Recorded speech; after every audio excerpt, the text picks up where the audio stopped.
Très bien. Bienvenue à cette 10e session de Paris J'écris. Ce soir, on va parler du style en littérature, qui est un sujet qui me passionne. Et si je devais traiter que d'un seul sujet pour parler création littéraire, ce serait celui-là. Donc, je suis très content d'en parler ce soir. Pour ceux qui ne me connaissent pas, je m'appelle Thibaut Malfoy, je suis écrivain. J'ai publié mon premier roman chez Grasset l'année dernière et comme j'en avais marre que tout le monde me demande comment on fait pour écrire et publier un roman, j'ai décidé euh, de, de créer une formation pour apprendre aux apprentis écrivains à écrire leur premier roman. Et cette formation s'appelle Écrire. À la rentrée en janvier, je lance une nouvelle session tous les samedis après-midi à partir du 16 janvier jusqu'au 6 février. Et donc c'est de 14h à 19h, vous venez ici et en gros je vous fais du cours et beaucoup d'ateliers pour voir ensemble les grands, les grands volets de la création littéraire, ce que c'est la fiction, quelles sont les lois de la fiction, l'inspiration les deux dernières demi-journées sont consacrées à deux grands problèmes qu'on rencontre souvent dans les manuscrits, à savoir le style, dont on aura un aperçu ce soir, et la structure. Parce que quand on commence à écrire, on part dans toutes les directions et ça manque souvent de tenue. Et c'est bien de tenir un peu en laisse son lyrisme pour le contrôler et le guider dans une intrigue qui se tient à peu près. Si vous voulez me poser des questions, il y a mon adresse email. J'ai divisé la présentation en trois grandes parties qui sont autant de questions. Qu'est-ce que le style? Pourquoi c'est important quand on écrit de s'intéresser à cette question? Et surtout, comment on réussit à travailler la forme et le fond de son texte qui ne forme en fait, qu'une même question, puisque fond et forme, moi je les lis étroitement. Et on verra au cours de la présentation qu'on ne peut pas les dissocier. Alors déjà, quoi Quand vous publierez votre chef-d'œuvre, vous verrez très rapidement que les premières questions qu'on vous pose sur votre livre, c'est après, ça parle de quoi et le corollaire direct, est-ce que c'est autobiographique? C'est quel style? Parce que bon, je ne sais pas pourquoi, mais tout le monde suppose que vous n'avez aucune imagination et que forcément vous devez parler de vous dès que vous écrivez. Ce qui n'est pas toujours le cas. Si j'ai envie de raconter la vie je ne sais pas moi, d'un Allemand de la Gestapo, j'ai pas forcément envie de m'identifier à ce personnage et ce sera a priori pas très autobiographique. Et la question qui vient assez souvent aussi, c'est quel style? Comme si c'était quelque chose une sorte de catégorie dans laquelle on plaçait le roman, comme si c'est un style vestimentaire, est-ce que c'est dandy, est-ce que c'est hipster, est-ce que c'est punk, je ne sais pas. Et comme si c'était quelque chose qu'on rajoutait après coup, ce qui est pas du tout le cas. Le style, c'est pas un genre qu'on se donne, c'est quelque chose qui est consubstantiel à votre personnalité et à ce que vous écrivez dans votre roman. Rémy Gourmont, qui est un écrivain symboliste de la fin du 19e et du début du 20e siècle, définissait le style ainsi. Avoir un style, c'est parler au milieu de la langue commune, un dialecte particulier, et cependant que cela soit à la fois le langage de tous et le langage d'un seul. Et c'est la meilleure définition que j'ai pu trouver de cette notion assez floue, assez galvaudée du style. De nos jours, on entend des écrivains publiés dans des grandes maisons d'édition comme Grasset ou Gallimard dire que le style c'est presque secondaire et que s'ils ont le temps d'y penser, tant mieux, sinon c'est pas grave, ce qui m'agace assez. Ou des gens qui tiennent des postures de pédants pédant assez narcissique et qui parle de style avec un S majuscule sans trop préciser ce qu'il y a derrière. Et ces deux extrêmes m'agacent. Alors que cette définition-là a le mérite d'être, je trouve, assez claire parce que en soi, c'est une image. C'est dire que faire œuvre de littérature, c'est d'une certaine manière faire sécession de la langue commune et du sens commun. C'est travailler la langue de tous les jours pour réussir à lui faire exprimer autre chose que ce qu'elle exprime au quotidien. Et donner à voir autre chose que ce qu'on lit dans la presse ou dans les mauvais romans. Donc le style, c'est pas une enluminure, c'est pas quelque chose qu'on peut ajouter ou retirer selon l'envie. Le style, c'est ce qui vous constitue en propre en tant qu'écrivain, et c'est quelque chose de très personnel. Parce que la littérature est, à mon sens, affaire de personnalité. Et c'est pour ça que tout le monde s'engueule sur tel ou tel écrivain qui est très personnel, qui a une manière très habile de faire de la littérature. Et c'est normal qu'on s'engueule et qu'il n'y ait pas de consensus sur ce genre d'écrivain, parce que il ne peut plaire qu'à un type précis de lecteurs qui sont les lecteurs qui partagent la même sensibilité ou la même manière de voir la vie. Et je préfère ce genre d'écrivains qui disons, qui n'ont pas de lecteurs universels, qui ne sont pas des écrivains qui plaisent à tout le monde, que les écrivains qui ne déplaisent à personne, mais ne plaisent en revanche pas à beaucoup de gens au sens vraiment de plaisir littéraire. Le style, c'est une expression personnelle d'une vision personnelle. C'est en rien une vision objective, parce que qui dit vision dit point de vue. Et donc, il y a un filtre de la subjectivité qui s'appose sur la réalité. Et c'est pour ça qu'on va lire un écrivain plutôt qu'un autre, parce qu'il nous donne un point de vue sur le monde, sur la vie, sur la réalité, qu'on n'avait pas forcément avant de le lire, et il nous révèle des choses qu'on n'avait pas remarquées avant lui. Et c'est ça en fait le style. C'est pour ça que je disais que le fond et la forme ne peuvent pas être dissociés. C'est quasi une égalité, puisque une œuvre littéraire, c'est une pensée mise en mots, et une pensée sans limite, donc sans forme, ça n'existe pas.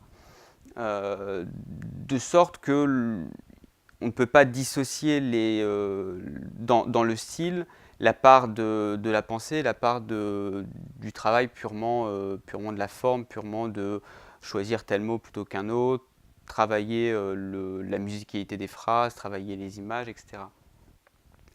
Et parce qu'en fait, ce qui est mal pensé est mal dit, et ce qui est mal dit est mal pensé. Et pour moi, c'est autant un savoir-être qu'un savoir-faire. La part de technique en littérature est assez minimale. Il faut savoir, et ça, on va en parler tout de suite, repérer, éviter les clichés, essayer de faire confiance au lecteur et ne pas lui expliquer trop ce que vous voulez dire, parce que ça lui coupe l'herbe sous le pied et il ne peut pas participer à la co-création du livre en interprétant ce que vous lui dites. Toutes ces choses, même si on ne les a pas forcément en tête en écrivant, et c'est pourquoi la plupart des manuscrits sont mauvais quand on les reçoit dans les maisons d'édition. Mais une fois dites, ces choses sont compréhensibles et assimilables. Tandis que la part de savoir-être est beaucoup plus lente à acquérir, parce que je peux vous montrer le chemin, mais je ne peux pas vous l'emprunter à votre place. Et j'ai pas, je ne suis pas sûr qu'il y ait une manière de déclencher le déclic chez l'apprenti écrivain qui assisterait à cette présentation, qui suivrait ma formation. À un moment, hélas, ou tant mieux, vous êtes face à votre écran blanc et vous devez vous débrouiller tout seul. Et je peux vous montrer les grandes directions, les choses trappes et les erreurs à éviter, mais je peux pas les éviter à votre place. Maintenant, on va essayer de comprendre pourquoi c'est vraiment indispensable le travail du style quand on écrit et quand on écrit dès la première page de son manuscrit. C'est pas quelque chose, encore une fois, qui se décide à la fin en se disant bah, tiens, comment je pourrais rendre ça joli une fois que vous avez 200, 300, 400 pages de, de rédiger. En fait, le monde que vous essayez de créer dans votre roman n'existe que par votre style. Donc si vous ne pensez pas le style des débuts, votre travail est vain et a de fortes chances de ne pas aboutir.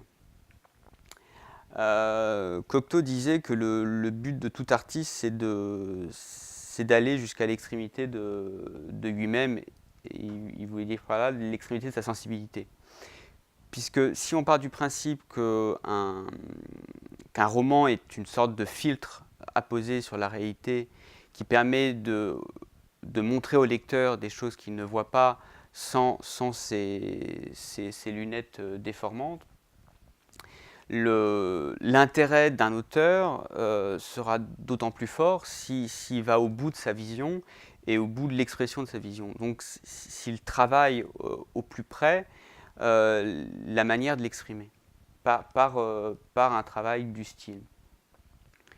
Et ça demande de passer outre un certain nombre de convenances, d'habitudes, de conventions littéraires, parce que, et là je me permets de citer encore Cocteau, qui parle d'une insulte aux habitudes, sans quoi l'art stagne et reste un jeu. Il faut partir du principe que les mots sont des outils et qu'ils n'ont d'autre utilité qu'à construire la vision du monde que vous avez. Et donc, ça demande parfois, selon l'intensité et la vivacité de cette vision, de ne pas faire comme tout le monde et de ne pas suivre les règles, les règles qu'on a tous apprises en primaire du français que j'appelle commun. Le français commun n'a rien à voir avec le français littéraire, même si c'est a priori la même langue. Et c'est pour ça que Gourmont parlait d'un dialecte particulier au sein de la langue commune. C'est une sorte de langue secrète, secrète non pas au sens où il n'y a qu'un petit nombre d'initiés qui peuvent la comprendre, mais langue secrète parce qu'elle demande un effort de la part du lecteur pour être décryptée, décodée. Parce que, et ça, je pense que tout le monde peut s'en rendre compte, la première lecture d'un roman n'est jamais la meilleure, parce que la première lecture, c'est avant tout à comprendre l'histoire, à comprendre ce qui se passe, quels sont les personnages, quels sont les enjeux de l'histoire, et qu'est-ce que l'écrivain veut me raconter.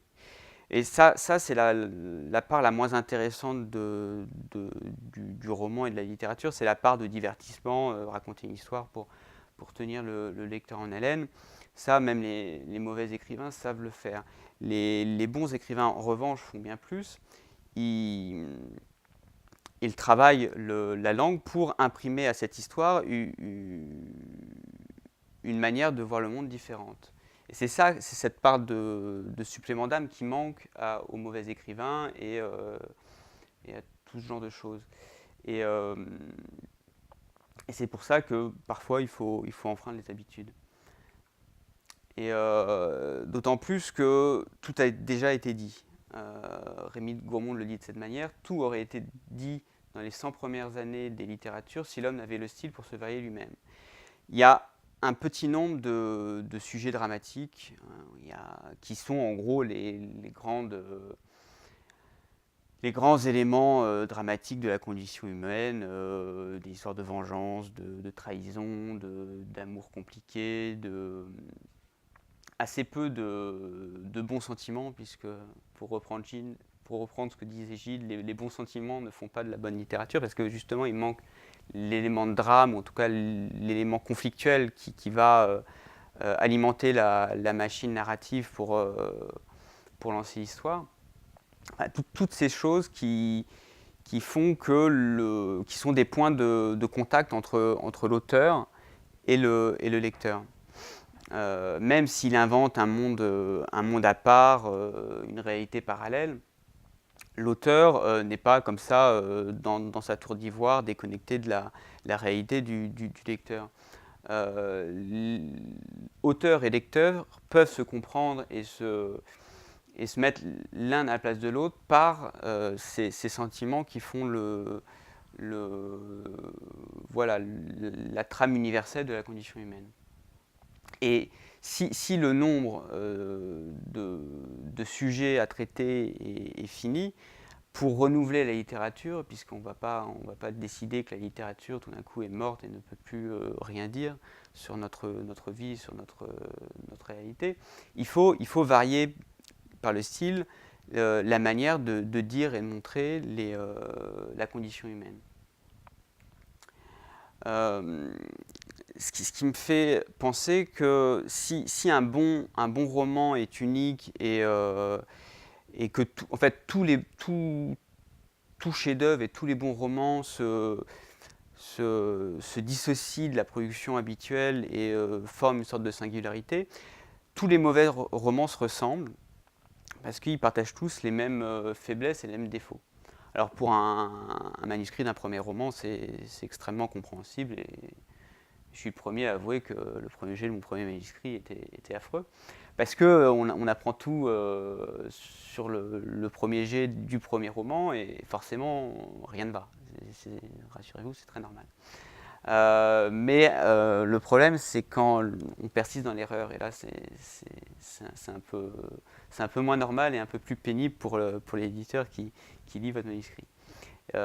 D'où aussi l'intérêt de ma formation. Et ils sont mauvais parce qu'ils ont les mêmes défauts. Et le défaut qui revient tout le temps et qui apparaît en premier à l'œil d'un éditeur, c'est les clichés et les explications inutiles, qui sont une manière de ne pas faire de la littérature, qui sont une manière de ne pas montrer le monde selon un point de vue particulier, selon une manière personnelle et particulière de le lire. Donc, ce qui m'amène à la question la plus importante, c'est comment exprimer de manière personnelle une vision personnelle du monde. Surtout en arrêtant de penser au style, ce qui était mon grand défaut quand j'ai commencé à écrire et à me dire, bon, je serai écrivain, tant pis si j'ai peur, tant pis si ça a l'air compliqué, je vais essayer. Et forcément, quand on veut faire beau et quand on veut écrire avec du style, on a tendance à se crisper, à stresser, à être un peu trop cravaté, et du coup on écrit encore pire que si on écrivait avec des clichés ou sans souci du style, parce que, et là ça peut paraître paradoxal, mais à force de trop vouloir bien faire, on arrive à tenter des images littéraires qui sont trop voulues, trop bouffies, trop travaillées, et ça ressemble à tout sauf à la littérature. Parce que dans l'histoire que vous voulez raconter, dans les personnages dont vous voulez faire le portrait, tout ne se prête pas à une métaphore, une comparaison, une image littéraire. Et le fait de vouloir faire à tout prix du style, des métaphores, etc., c'est la meilleure manière que le résultat ne soit pas senti et personnel. C'est la meilleure manière de faire quelque chose d'artificiel, qui ne vous ressemble pas du tout, et qui peut en plus emprunter des tics à des auteurs que vous appréciez, mais qui n'ont pas la même sensibilité que la vôtre, et du coup ces greffes sur votre sensibilité ne prennent pas et forment des grumeaux sur la page, et c'est assez mauvais. Je peux en témoigner d'expérience. J'ai dit que le style, c'était autant et que le métier d'écrivain, en général, était autant un savoir-être qu'un savoir-faire. Donc, pour apprendre à bien écrire, à écrire de manière littéraire, il faut travailler les deux dimensions. Le savoir-être, j'aime beaucoup en parler parce que ça demande assez peu de travail au sens scolaire du thème, puisque c'est avant tout des capacités, des compétences d'observation et de réflexion que ça nécessite et que ça met en jeu. Et ça, vous pouvez le faire à toute heure du jour et de la nuit, que vous écriviez ou pas, que vous soyez à votre bureau ou pas. Moi, pour parler d'observation, moi j'adore écouter les conversations des tables à côté quand je dîne au restaurant. C'est une très bonne manière de travailler. Donc du coup, je parais assez distrait quand on m'invite au restaurant, parce que forcément, je suis une table à côté et j'écoute les conversations des autres. Parce que c'est des conversations très intéressantes, parce que c'est souvent deux amis qui se connaissent bien, qui parlent, et vous les connaissez pas. Donc ça demande un effort d'imagination pour vous mettre à leur place, imaginer leur vie, leur passé, leurs souvenirs communs, les causes de cette discussion particulière ce soir-là. Et ça demande surtout, à partir du peu que vous captez ou qu'ils disent ce soir-là à leur table, d'imaginer voilà, tout un monde, l'ami dont ils sont en train de parler, l'ancien camarade de promo qui viennent de retrouver, voilà, ce genre de choses. Et tout de suite, l'écrivain commence à cogiter, à se dire bon, pourquoi ils disent ça, quelles sont les conséquences logiques des quelques détails de leur vie que j'ai pu écouter et dont j'ai pu avoir un aperçu ce soir-là. Et comment créer des personnages à partir de ça. C'est une sorte vraiment de réflexe que vous devez travailler et muscler. Parce que en fait, c'est vraiment comme ça que travaille un écrivain. Le travail d'écriture romanesque, c'est un travail de probabilité. C'est vous essayez et que votre histoire soit inspirée d'un fait réel ou pas. C'est vous essayez d'écrire une histoire qui soit un tant soit peu vraisemblable et plausible. Et donc, c'est imaginer à partir de quelques éléments intuitifs que vous avez en tête, de construire des personnages dont les gestes et les paroles ont des conséquences plus ou moins probables. Et il faut chercher la ligne de plus grande probabilité dans l'ensemble des possibles. Et c'est en faisant ce travail continuellement tous les jours que vous réussirez à avoir les bons réflexes au moment de choisir les destinées possibles, parmi les destinées possibles de vos personnages, lesquels sont les plus justes et les mieux sentis. Parce que les plus vraisemblables. Bien sûr, la vie n'est pas aussi vraisemblable qu'une fiction. Mais la fiction, son but, c'est de donner du sens à la vie. Donc forcément, de la mettre en ordre selon un certain angle, un certain point de vue. C'est pour ça qu'il y a autant de visions du monde qu'il y a d'écrivains. Et pourquoi je disais ça? J'ai perdu le fil, ça y est, je parle trop. Et ça demande un travail de statisticien et donc d'observation. Parce qu'il faut apprendre à voir le monde comme un potentiel de fiction. C'est quelque chose qui revient dans les cours de littérature de Nabokov. C'est que vous pouvez avoir tous les talents et toutes les facilités littéraires possibles. Si derrière les tours de passe-passe techniques, trouver une belle métaphore, trouver un beau rythme, trouver je ne sais pas quoi, si derrière tout ça, votre manière de voir le monde est commune, creuse et en rien personnelle, c'est vain. C'est une sorte d'acrobatie, de jonglerie, d'artifice, mais au mauvais sens du terme. Donc voilà, ce que je disais, c'est bien de le rappeler, que la littérature donne une forme et donc un sens au désordre de la réalité. C'est quelque chose d'éminemment subjectif, partial, voire pour certains écrivains de mauvaise foi. Mais c'est comme ça que la littérature acquiert sa pertinence et tout son sens et toute sa qualité. Donc voilà, maintenant on va parler savoir-faire. Là c'est un peu plus technique, un peu plus immédiat dans la transmission de savoir-faire. Donc je parle d'images, je parle des livres, je parle de musique, des phrases. Bon, le côté musical, j'en parlerai assez peu parce que c'est vraiment quelque chose qui se fait selon l'expérience de l'oreille de chacun, pour juger du tombé d'une phrase, de l'élégance, de la répétition de certaines sonorités. Enfin, c'est pas quelque chose, je trouve, qui s'enseigne facilement. Le côté visuel est beaucoup plus enseignable et conceptualisable. Et pour enseigner quelque chose, avant tout, il faut le conceptualiser pour transmettre l'idée et l'illustrer d'exemples ensuite. Donc, qu'est-ce que c'est une image littéraire ? Une image littéraire, ça consiste à rapprocher deux termes ou deux pans de la réalité pour révéler l'un ou l'autre de ces termes. Pierre Reverdy disait que plus les termes mis en contact sont éloignés de la réalité, plus l'image est belle. Ça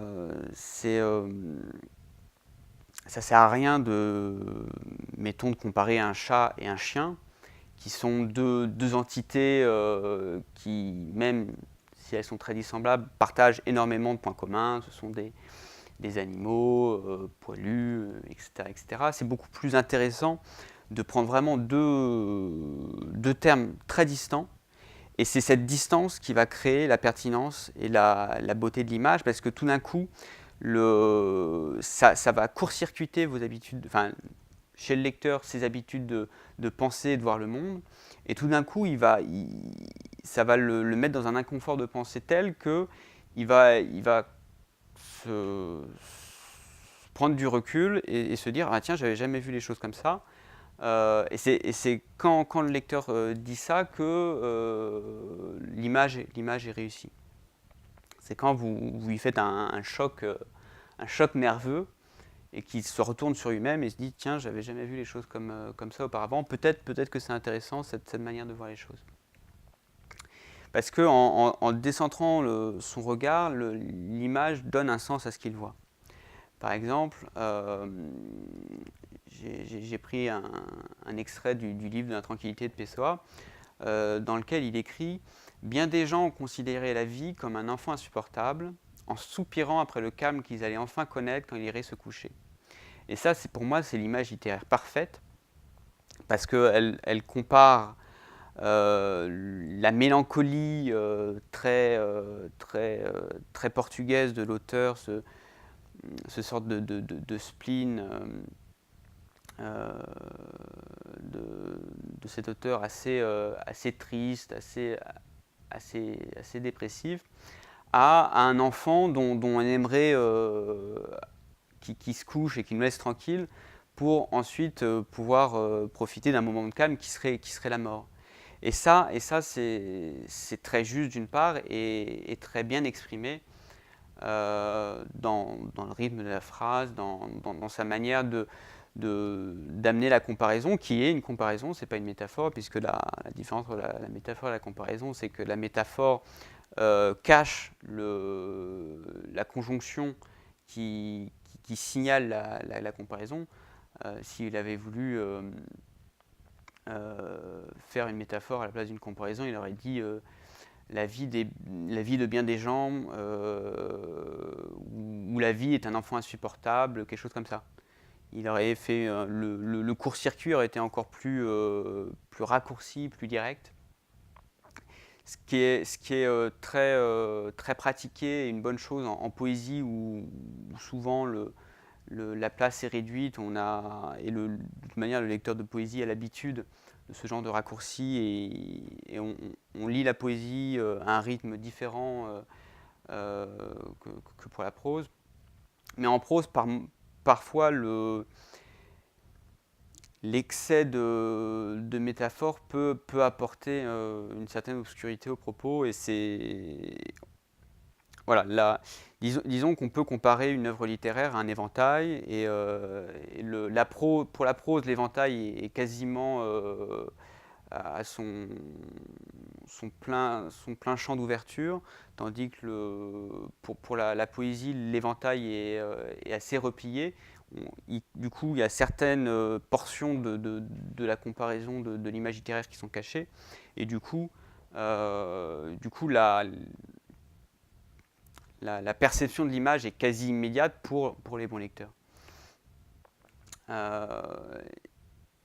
Et ce qui m'amène tout naturellement à la notion de cliché, qui pour faire simple est une image fanée à force de trop avoir été utilisée sans réfléchir, et du coup elle ne révèle plus rien. Là où l'image littéraire crée un choc nerveux de sensibilité chez le lecteur et créer ce que j'appelle un effet eureka, l'image fanée, le cliché, à force d'avoir été utilisé jusqu'à la lie, a perdu son pouvoir évocateur. Et c'est ça le problème quand on écrit de la littérature, c'est qu'à aucun prix vous ne devez utiliser le moindre cliché. C'est extrêmement dur et moi-même je continue à en faire si je ne fais pas attention.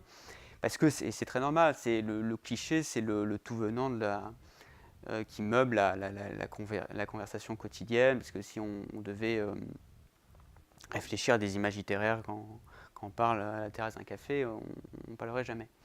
Mais ce n'est pas le cas quand vous écrivez, vous avez le bénéfice de la réflexion, et donc vous devez faire des efforts littéraires, et vous devez supprimer tous les clichés autant que faire se peut.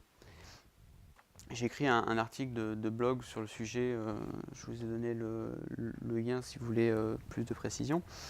Mais par exemple, saper la réputation, avant d'être un cliché, était une image de Voltaire.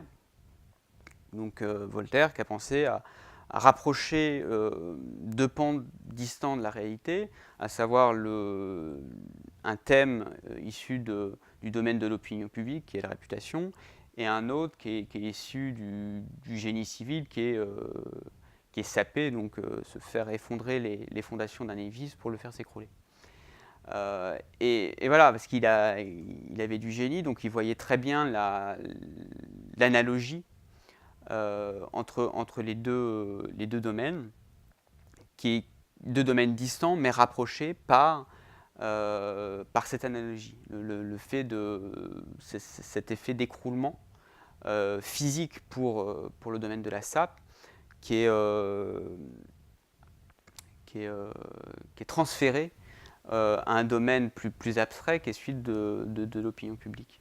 Et ces transferts de sens sont le moteur de toute création d'images littéraires nouvelles.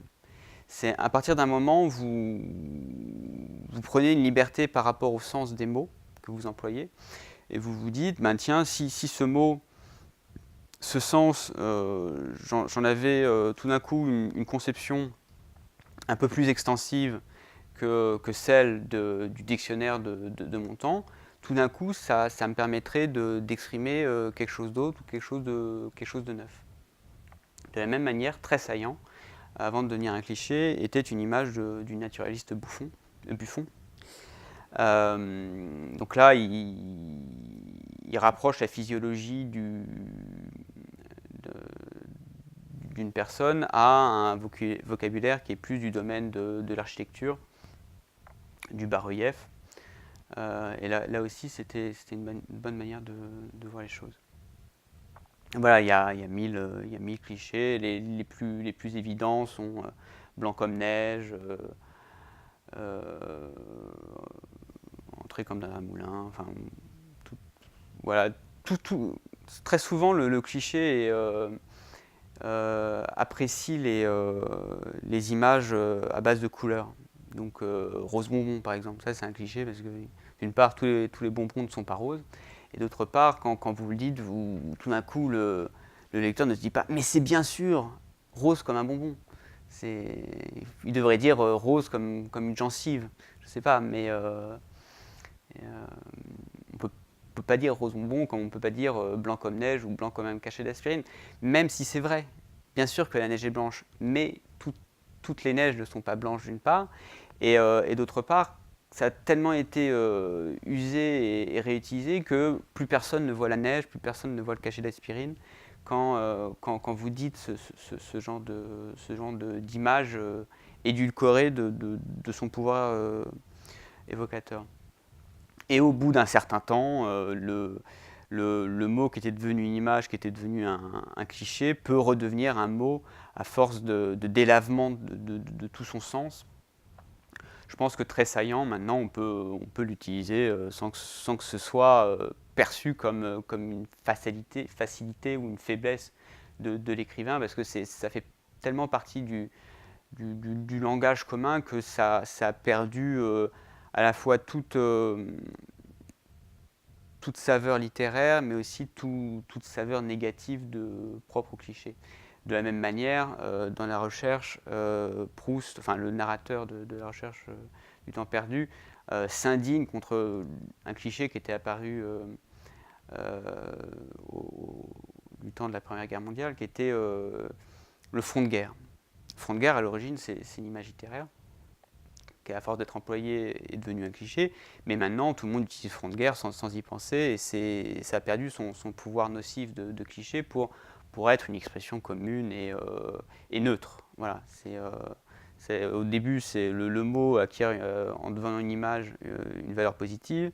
Ensuite, une valeur négative en devenant un cliché. Et il y a une sorte d'équilibre qui s'opère avec le temps, et ça devient comme ça une expression neutre, ni intéressante ni désintéressante, qui est là, et c'est juste ça.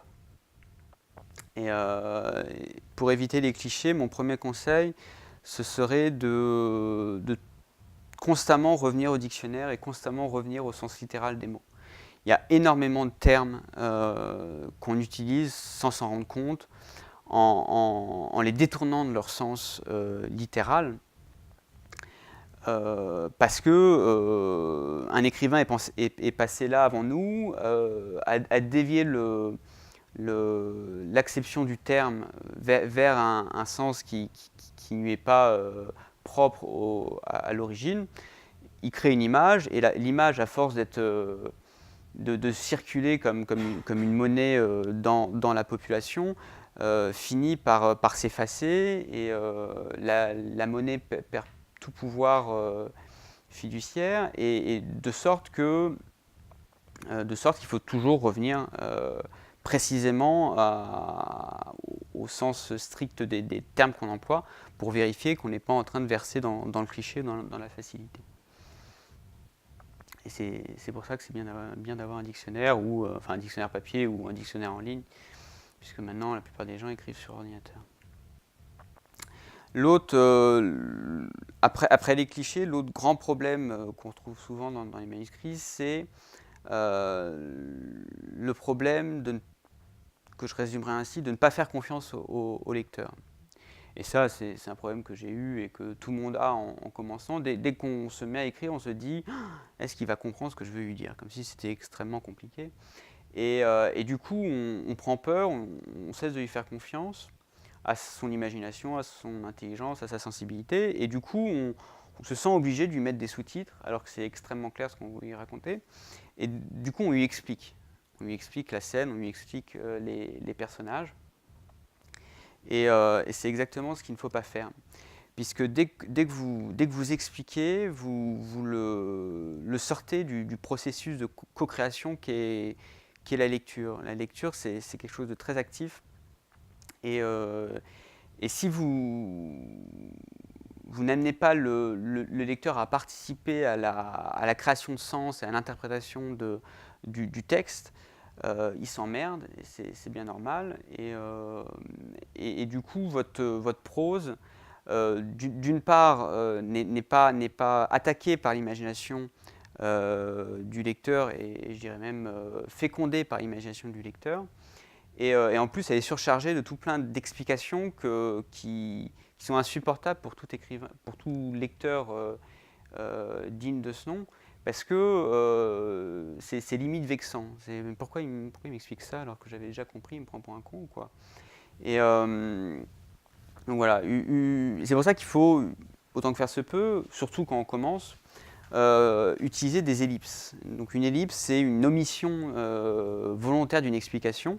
Là aussi, c'est un raccourci, mais au lieu que ce soit un raccourci visuel de représentation du monde, c'est un raccourci sémantique. Et on estime que le lecteur est assez compétent et assez sensible pour comprendre de lui-même tel personnage, telle séquence de votre roman. Et donc du coup, ça accélère énormément votre propos, votre narration, ce qui est très bien dans nos temps hâtifs et un peu pressés que nous vivons. Et en même temps, ça densifie énormément votre propos.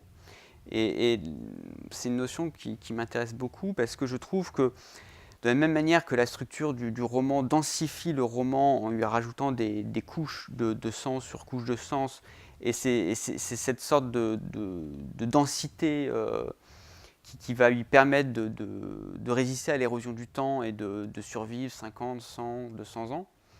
L'ellipse permet au lecteur intéressé de revenir sur sa première lecture, de lire 2 fois, 3 fois, 4 fois le même livre, et à chaque lecture, il redécouvre en fait de nouveaux niveaux de sens, des choses sur lesquelles il était passé un peu rapidement sur la première lecture, parce que c'est la lecture de décodage de l'intrigue qui est la lecture la moins intéressante. Et du coup, ça maintient en vie plus longtemps votre roman. Et c'est tellement compliqué d'écrire un roman que je ne comprends pas pourquoi on ne devrait pas écrire pour le lectorat dans 100, 200, 300 ans. La première ellipse que j'ai consciemment repérée, je me suis dit, mais c'est bien sûr, c'est ça qu'il faut faire, c'est dans le roman de Charles Dantzig, Je m'appelle François. C'est l'histoire d'un... Bon, je vous passe les détails principaux de l'histoire, mais en tout cas, le personnage principal a eu une enfance malheureuse dans le sud-ouest de la France, avec une mère indigne, etc. etc. Et dans cette scène, il est en voiture avec sa fiancée, et je ne sais pas pourquoi il parle de foie gras. Et là, la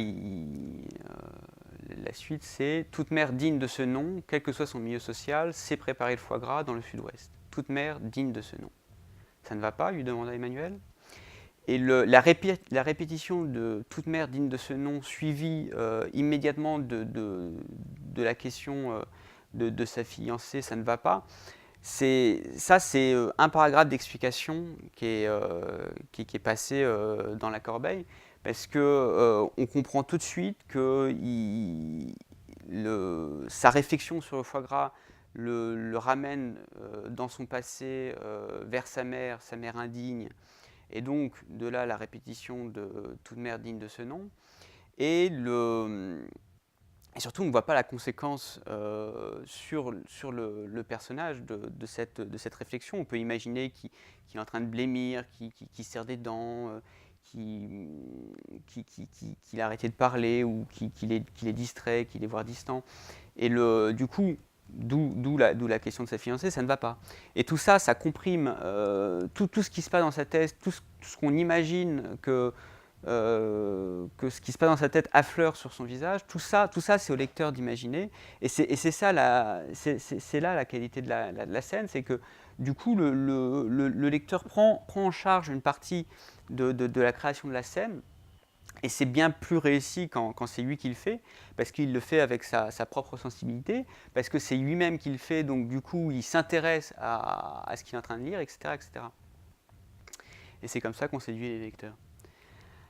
Et c'est une manière, l'ellipse, de faire confiance au lecteur. Et c'est en faisant confiance au lecteur qu'on devient un bon écrivain. J'ai fait là aussi un article de blog sur la question. Vous avez l'URL sur l'écran. Et c'est vraiment le cliché et l'ellipse, enfin l'image littéraire et l'ellipse, les deux principales qualités dont peut témoigner un écrivain, les qualités, je dirais, techniques dont peut témoigner un écrivain, et c'est là que vous êtes attendu quand vous écrivez. Je ne vous demande pas de me faire des métaphores à la Chateaubriand, on peut en faire plus ou moins ouvertement. Mais si vous évitez les clichés, si vous évitez les explications inutiles, c'est 50% du travail de fait, et le reste, c'est de la structure et des choses comme ça. Donc, votre travail à partir de maintenant, et pour les jours à venir, c'est que vous devez, dans vos textes ou dans vos lectures, faire une chasse systématique aux clichés, aux explications inutiles, ce qui va vous dégoûter d'un certain nombre d'auteurs. Cessez de lire les auteurs qui utilisent des clichés jusqu'à l'écœurement. Et dernier conseil, qui est l'un des meilleurs qu'on m'ait donné quand j'écrivais, c'est détendez-vous. Parce que après, le défaut de ne pas écrire la littérature et écrire du français commun, l'autre défaut qui est peut-être pire, c'est de surécrire et que ça ressemble à un truc maladroit et indigeste. Voilà, je vous remercie. Ouais, je suis en plus à l'heure. Avez-vous des questions? J'avais dit 15 minutes de questions, mais dans 5 minutes, je dois partir. Donc, je suis désolé, voilà. Non, Est-ce que Pardon? Alain Damasio, l'auteur Oui, j'ai dû lire son premier roman, je crois, qui était un texte assez étrange. C'était ma recommandation sur son style, en fait, parce que je trouve que c'est un des auteurs les plus stylés, enfin, les plus à part. Ouais, c'est quelque chose de très imagé.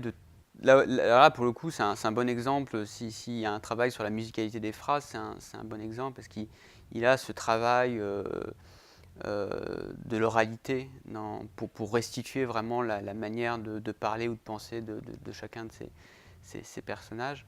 Ça, c'est intéressant. Après, je trouve que à force de trop vouloir imprimer à ces dialogues ou à ces phrases la manière de penser ou de parler de ces personnages, il en vient parfois, d'autant plus si c'est dans des codes sociaux un peu différents des nôtres, il en vient à une certaine obscurité par moment. Ouais, ouais, ouais. Mais c'est vrai que oui, il y a un travail indéniable du style pour cet auteur. Ça fait très longtemps que j'ai rien lu. Il continue. Pardon? Oui, c'est celui-là que j'ai lu, qui était, oui, pour le coup, très à part dans le paysage éditorial au moment où il est apparu. Bah oui, au niveau du style, autant du fond que de la forme, je trouve qu'il se démarre vraiment des auteurs contemporains. Je me demandais si tu n'avais pas des références, en fait. D'auteur très stylé. Non, D'auteurs à part, quoi, qui surprennent, qui ne soient pas dans les clichés. euh, À part Damasio, moi, j'en connais pas. Et qui parle d'une autre époque, quoi, maintenant aussi. Je sais pas, j'ai une question comme ça. bah, après, comme je disais, le style est plus ou moins apparent. Là, Damasio, il est très manifeste parce que c'est vraiment une distance, un grand écart entre le français commun et son français à lui. Après, on peut avoir beaucoup de styles en ayant un français assez classique, mais par le choix d'image ou le fait justement d'avoir de bonnes ellipses au bon moment. Et c'est ça qui est pénible, enfin qui est pénible, qui est un peu frustrant pour un écrivain, c'est se dire la grande majorité des qualités de mon texte 80%, 90% des lecteurs ne les apercevront pas, parce que c'est des choses qui se voient avec un peu, faut avoir un peu l'expérience, avoir le regard affûté, et même qui se voient à la deuxième, troisième, quatrième relecture, et tout le monde, loin s'en faut, arrive jusque-là. Donc voilà, il n'y a pas besoin non plus d'en faire des tonnes, c'est des choses très simples. Mais là, j'ai aucun nom qui me vienne en tête. J'ai un grand vent, je pense à mon dîner, mais ouais, j'enverrai j'y repenserai à tête reposée, en même temps que j'envoie le lien vers la vidéo et la présentation, je donnerai des références. Espérons. Moi, je me pose aussi souvent des questions sur toutes ces choses qui existaient en français classique et qui ont tendance à disparaître dans les textes modernes, à savoir par exemple le temps des verbes. Mais On va voir subjonctif l'imparfait du subjonctif, voilà, le subjonctif ou des choses comme imparfait ça. disparaît, même le passé simple a tendance à Ouais, disparaître. le passé simple, sauf quand c'est la troisième personne du singulier, il dit, quelque chose comme ça, où là, ça se confond avec du présent, et ça passe C'est inaperçu. vrai que quand ils sont employés, il y a un Ça, problème parfois ça surprend. concordance Mm. aussi des temps. Et je me pose aussi la question de la négation, parce que Mm. de moins en moins, Oui, on utilise de moins en moins le ne, ouais, qui soit... de tels. Et ça, vous avez raison, parce que moi-même, par moment, à force de ne plus le lire, cette négation, j'en viens à douter, mais est-ce que c'est comme ça qu'on écrit, ouais, mais ça, de tout ça en fait. c'est des glissements, c'est des évolutions de langue, et faut les suivre plus ou moins, avec plus ou moins de distance, hein. Vous pouvez écrire au passé simple. Après, c'est vrai que le passé simple, surtout dans les formes typiques de deuxième personne du pluriel, qui sont très, très connotées, français soutenu. Disons que là où ce serait un, un, un mauvais geste, ou en tout cas un faux pas, c'est que ça soit trop apparent dans le corps du texte et dans le flux de phrases, et que ça soit une sorte d'écueil ou de récif à moitié émergé, et sur lequel le lecteur pourrait buter, et qui pourrait l'éjecter de sa lecture. Il faut créer une certaine homogénéité dans, dans, dans, dans la manière d'écrire. Si c'est une narration, par exemple, à la première personne du singulier, à un moment, si vous n'utilisez jamais le passé simple, sauf à un endroit particulier qui se remarque excessivement, et que tout d'un coup on vous dit, mais est-ce que c'est la même personne qui me parle à ce moment-là qu'avant, c'est ce genre de choses qu'il faut éviter. Et pareil pour les différents personnages d'un même roman, il faut essayer que chacun, dans sa manière de parler, conserve une certaine cohérence. Voilà, s'il y en a un qui est assez pédant, Le passé simple est plutôt narratif que oui, que dans les dialogues, dialogué.